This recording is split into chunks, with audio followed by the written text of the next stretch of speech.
J'accueille maintenant Diana de Bernardi, chief des marchés industrie chez GS1 France, et François Meyer, délégué général de Fer de France. C'est à vous. Oui, merci pour cette introduction. Donc, je suis effectivement François Meyer, je suis le délégué général de Fer de France, qui est une association interprofessionnelle. C'est l'association interprofessionnelle de la filière ferroviaire. Elle rassemble les autorités organisatrices, les opérateurs, les gestionnaires d'infrastructures, les industriels, l'ingénierie, l'ensemble de la chaîne de valeur. Bonjour à tous, Diana de Bernardi, chef des marchés industriels au sein de GS1 France. En quelques mots, GS1 est un organisme international de standardisation et de collaboration dans le commerce, la supply chain, la traçabilité. On est connu par le code barre. Alors François, comment l'industrie ferroviaire répond-elle aux objectifs du développement durable et concrètement l'objectif numéro 9 qui s'adresse aux industries en général, infrastructures innovantes? Oui, Diana, en fait, le ferroviaire, c'est un magnifique atout pour répondre aux différentes cibles de l'objectif 9 que vous voyez sur l'écran actuellement.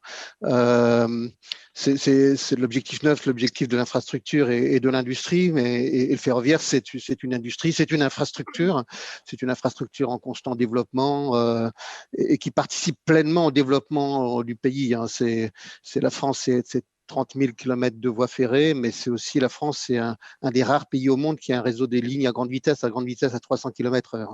Mais c'est aussi le développement constant du transport urbain, c'est le retour du tram dans nos villes, c'est un grand projet comme le Grand Paris Express dans notre capitale. Enfin, partout dans le monde, le transport ferré, c'est quelque chose qui croît plus vite que le PIB.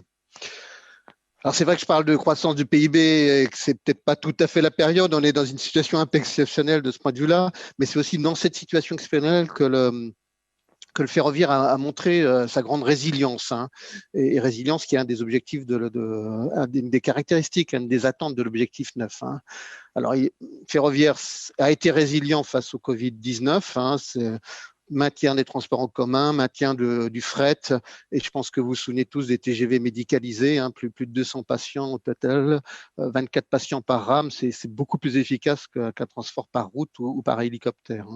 Mais pour prendre un autre exemple, celui récent de la vallée de la Roya avec la tempête Alex, qui a touché la vallée dans la nuit du vendredi 2 au samedi 3, dès le lendemain, dès le samedi matin, une inspection de l'infrastructure a permis ensuite de faire circuler un premier train dès l'après-midi avec 3000 bouteilles d'eau qui ravitaillaient les habitants de la vallée qui étaient coupés, privés d'eau potable, alors que l'ensemble des routes, elles, étaient fermées. Donc, une résilience ici dans un cas exceptionnel, mais plus généralement sur le long terme, le ferroviaire, c'est le transport durable par excellence. C'est de loin le plus respectueux de l'environnement. Alors, c'est particulièrement vrai sur le réseau électrifié. Sur les réseaux non électrifiés, où on a encore du diesel, on travaille à réduire complètement et à verdir notre flotte avec le train à hydrogène ou à batterie, et en plus ça économise tout ce qui est investissement sur l'électrification de la ligne.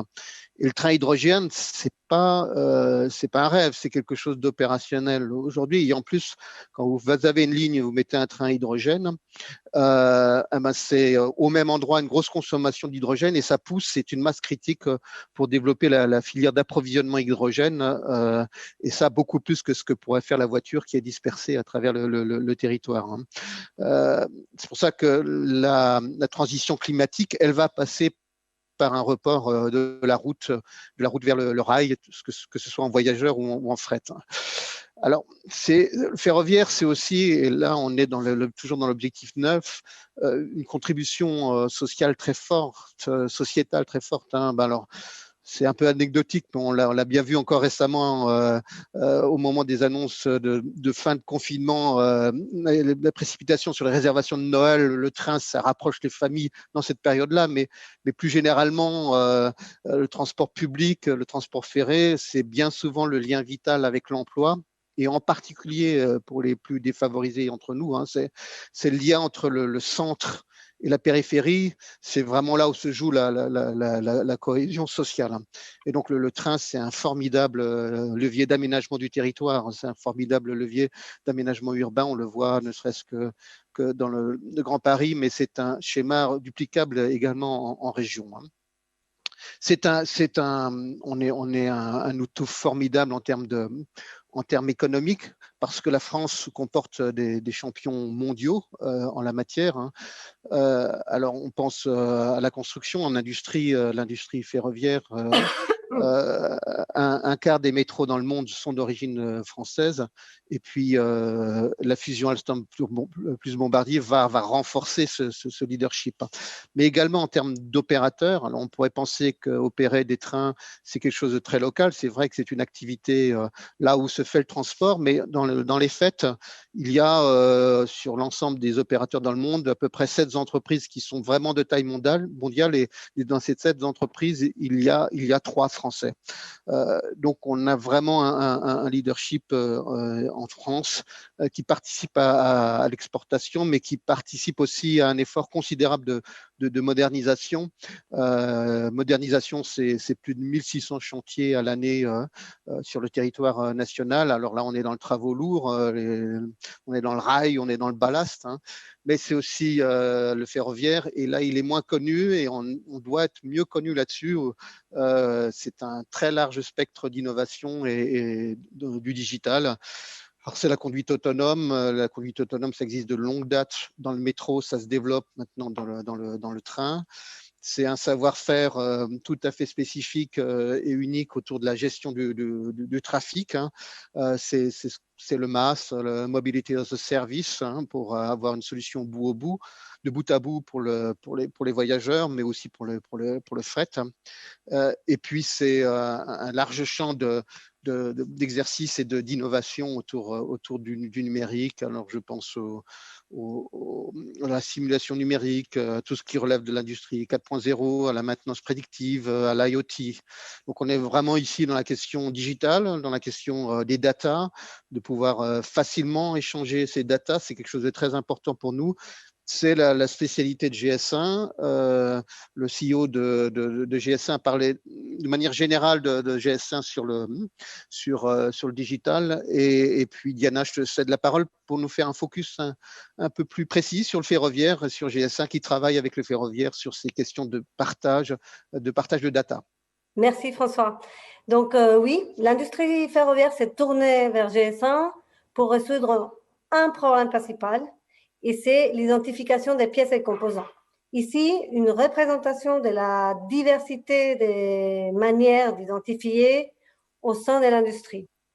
Ça concerne ici des identifications des pièces au niveau de la maintenance, au niveau de composants, au niveau de tout ce qu'on trouve dans un train et dans l'infrastructure. Donc, les parties prenantes du ferroviaire, au niveau européen, au niveau français et plus large à l'international, collaborent pour avoir une vision partagée d'harmonisation, des sémantiques et parler le même langage. Donc, pour réussir à tout ça, à améliorer la performance de la filière, à réduire de 30% le coût de maintenance, à aller vers une transformation numérique, il y a des incontournables. Ces incontournables sont l'utilisation d'une même sémantique, une sémantique harmonisée, identifier de manière pérenne les acteurs, les lieux et les objets, et structurer et partager la donnée, assembler et agréger les données en temps réel, automatiser les processus et assurer la portabilité de la donnée. Ça, c'est les incontournables. Donc, là où se place GS1, apporter un langage commun, apporter la collaboration dans un secteur qui exprime un besoin collectivement et qu'au niveau collectif, on trouve l'interopérabilité et la pérennité des solutions. Donc, voilà. Le même langage pour la maintenance prédictive, multi-acteurs. Vous avez vu les slides au début. Plein d'étiquettes qui ont leur propre identification, leur propre langage. Aujourd'hui, l'ambition de l'industrie, c'est basé sur des étiquettes qui sont harmonisées, que tout le monde peut lire. Et là, on peut parler de maintenance prédictive. Merci beaucoup pour ces échanges. Merci pour votre temps. On était très heureux de pouvoir partager ces enjeux. Évidemment, dans les sujets industriels, il faut pouvoir harmoniser et organiser les choses. Et c'était très bien d'avoir ce témoignage de GS1 et de Fer de France. Merci beaucoup à tous. Merci à vous.